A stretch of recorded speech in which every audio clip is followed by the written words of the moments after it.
Oh, Elf. A sweet movie about a boy who's just searching for family. With the movie celebrating its 20th anniversary this year, it's really become a tried and true Christmas classic at this point. So I thought I'd go through the movie and its book and its Game Boy Advance game and see how they all stack up against each other. In case you haven't seen it, which I think you should, here's a basic synopsis. So, a baby sneaks into Santa's sack, where he gets brought back to the North Pole, and the elves decide to raise him. He never really fits in there until Papa Elf explains to him that he's a human, and he ends up going on this journey to find his human family. He ends up in New York City, where he's amazed with everything he finds, including a girl named Jovi. Are you enjoying the view? You are very good at decorating that tree. And he finds his father, Walter Hobbs, as a slimy, quarter-cutting higher-up in a book publishing firm. I found you, Daddy! And guess what? I love you! I love you! I love you! You know, I was going to describe further, but really the middle of this movie can be described as shenanigans ensue.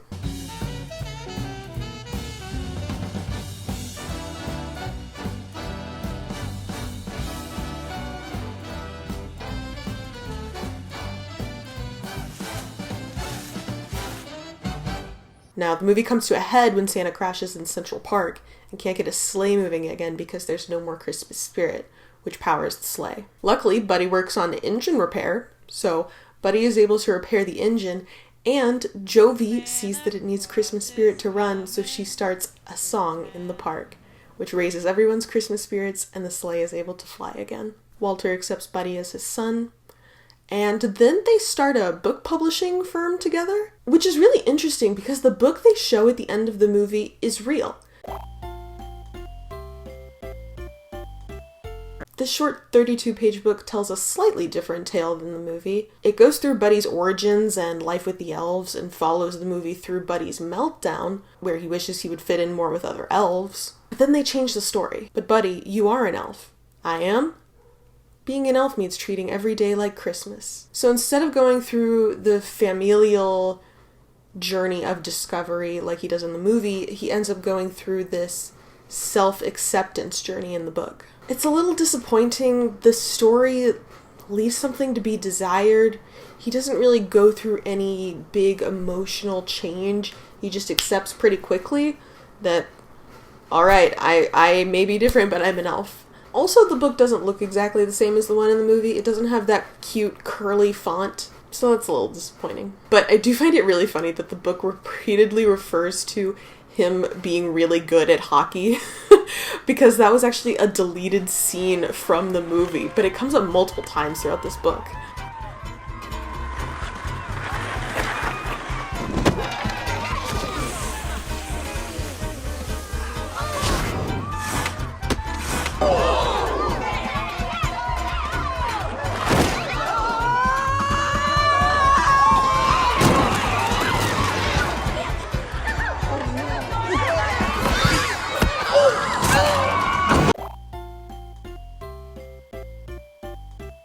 Now, how did our tie-in game do? Like many movies of the aughts, the movie decided to cash in with a video game. Now, I guess they didn't have enough faith in it to have a big multi-console, full-platform release, but we did get it on mobile.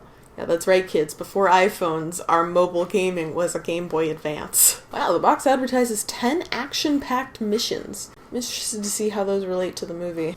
Okay, we'll just stick a still from the movie in there. After the picture, we get our first mission.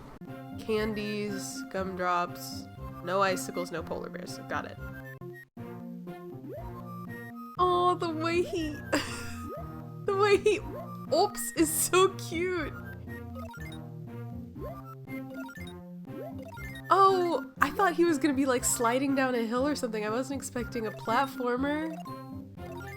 Oh, this is cute. I just watched this movie a couple days ago. Oh my god. Oh my god! You play as Buddy the Elf, running along a simple platform mission, avoiding polar bears and poopsicles, and grabbing candy as you go. The first half of the entire game is just us going on our journey from the North Pole to New York. So the first mission takes us through the forest mountains, Then we go through an icicle cave. And then we have to collect the letters spelling out New York. And the place in the movie we always hear about, but don't get to see much of.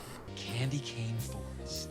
After these 3 missions, they were generous enough to provide another still from the movie before launching into the hardest mission in the game. Dude, what?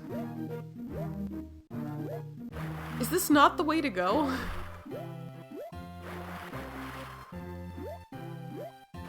You would think I can see the little shadow beneath me. You would think that would help me.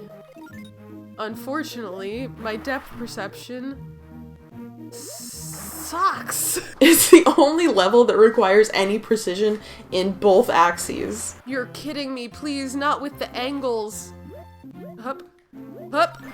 Fudge! Son of a nutcracker. Hup. Hup. Hup. Okay, I don't know why you put a checkpoint on a breakable piece. That just seems cruel for no reason. Oh! No! No! No!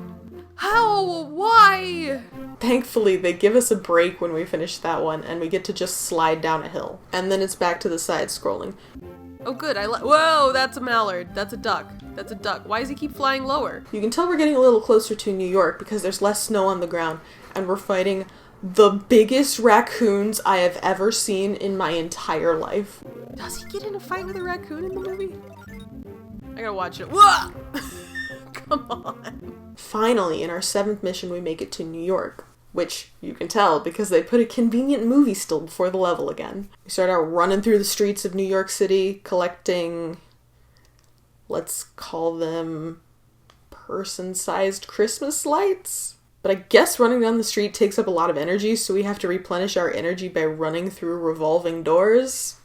Alright, perfect. Oh my god, run! Ah, no! Wait, you didn't tell me there were consequences! Run.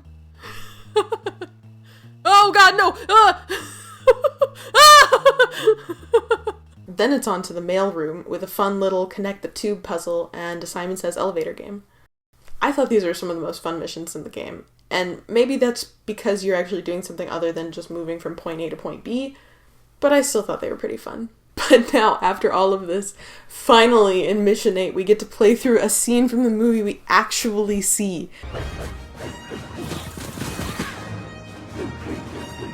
I mean, kind of. We're hurling snowballs at the evil blue and orange versions of ourselves. Don't hate Santa. Also, this one took me way too long to do. I'll just sit here. Nobody else is coming for me. I don't know what to do. Wait a minute. Oh. Wait a minute, what? You use the bumpers?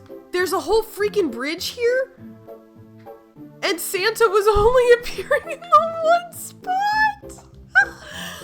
No wonder I didn't know where that. I didn't know you could use the bumpers to move. Oh no. I mean, they didn't explain it. I don't want to talk about it. Let's just go to the next mission. Speed walking through the neighborhood like a middle-aged woman.